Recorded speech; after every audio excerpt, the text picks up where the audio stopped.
My name's Shanysa McConville. I'm a proud Eastern Islander woman from Alice Springs, and I'm one of the curators of 65,000 Years, A Short History of Australian Art.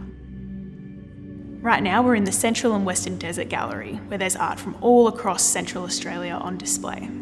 Because there are so many different movements and artists represented in this gallery space, it was really important for us to be in contact with art centres throughout Central Australia, thinking about works that were produced a little bit earlier, Papunya Tula, for example, in the 1970s, and then thinking about commissions and new works being created now. So that's working with living artists and getting their perspectives in dialogue with those works that have come before.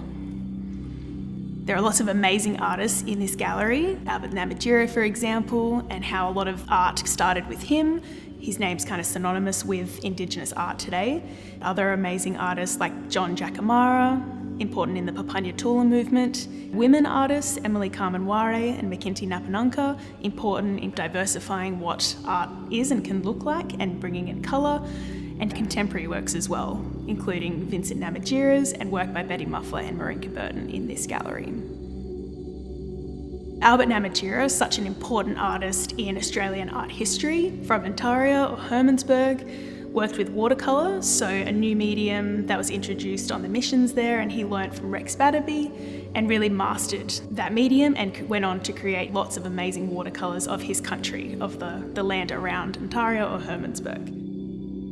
So we see a real revolution happen in Papunya in the early 1970s. For the first time, we see designs that had previously been restricted to ceremonies, designs that were painted on the body, on men's bodies in particular, designs that were drawn in the sand, for example. These have been painted for the first time onto pieces of composition board, and we see these messages from ceremonies being shared with the public for the first time. And then obviously this movement gained a lot of attraction, and a lot of these works went on to exhibit across the country and internationally. So really, really important designs for specific communities are now on display for the world to kind of see and engage with, and nothing like that had kind of been out there before. Bark paintings from Arnhem Land, done earlier in the 40s, collected by people like Donald Thompson. These are depicting ceremonies and body painting designs specific to one part of Australia, but this is something very different, specific to groups from the desert. And that's then influenced lots of other people to create things, to use different colours, to rearrange things into their own kind of configurations. All of these amazing artists doing things, of their own accord, but sharing really important stories specific to them. So while all these amazing things were happening in Papunya, predominantly led by men in the early 1970s, we then see women kind of come to the fore and into their own right as artists, including the amazing Emily Carmen Ware. A lot of her works are displaying designs that would be painted on women's bodies during ceremonies. So thinking about these linear markings that would be made on women's chests during specific ceremonies, she's transferred into her works. So Emily Carmen Ware worked with batik for many years before she transitioned to painting, and she produced an amazing suite of really colourful and vibrant works, all of which can be viewed from any direction. There's no top or bottom per se, it's all just depicting important things to her, important connections she has to her country, and then important women's body designs as well. One of the highlights of this gallery is the collaborative work of Maringka Burton and Betty Muffler, an amazing work called Nunkari Nura, or Healing Country. So Betty Muffler and Maringka Burton are aunt and niece, and they often paint together. So in this huge, amazing work, these two artists are thinking about their connection to country and also their role as Nunkari. So Nunkari are Aboriginal healers, so they have a really important role in making sure that communities are looked after, that country is looked after as well, and they're able to do this all with the power of their hands. So they're very, very important in that way. And this painting is about that process and that work they do together in communities.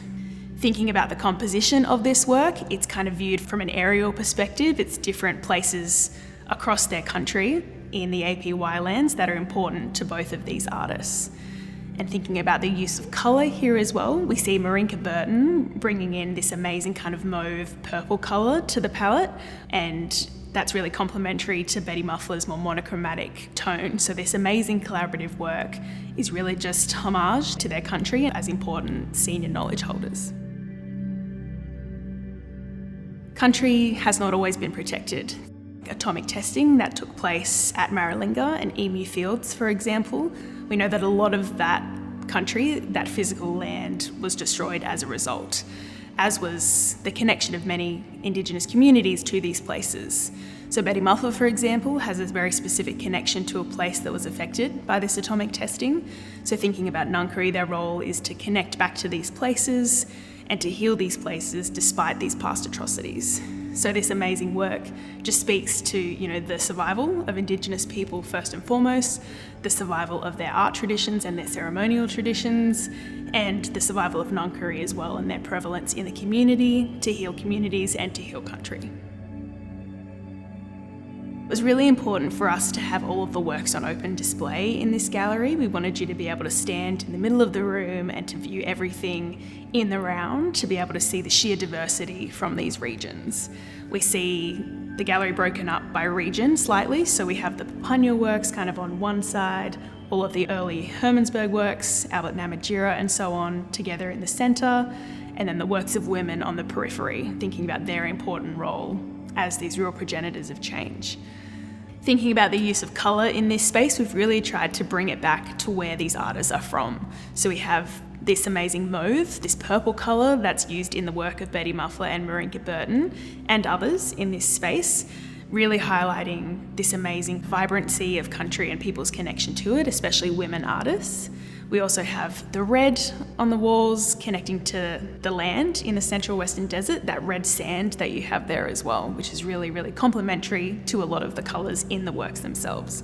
But there's just so much vibrancy in this gallery. All of the works are different and unique, all have a different colour palette, so many different mediums on display as well. I hope audiences walk away with a sense of the sheer diversity of First Peoples art from this country. It can be anything, there can be any colour, any medium, any kind of iconography. It's not confined to one particular thing based on the region that you're from, for example. So there really is no limits for what First People have done historically in the arts and what we can do in the future.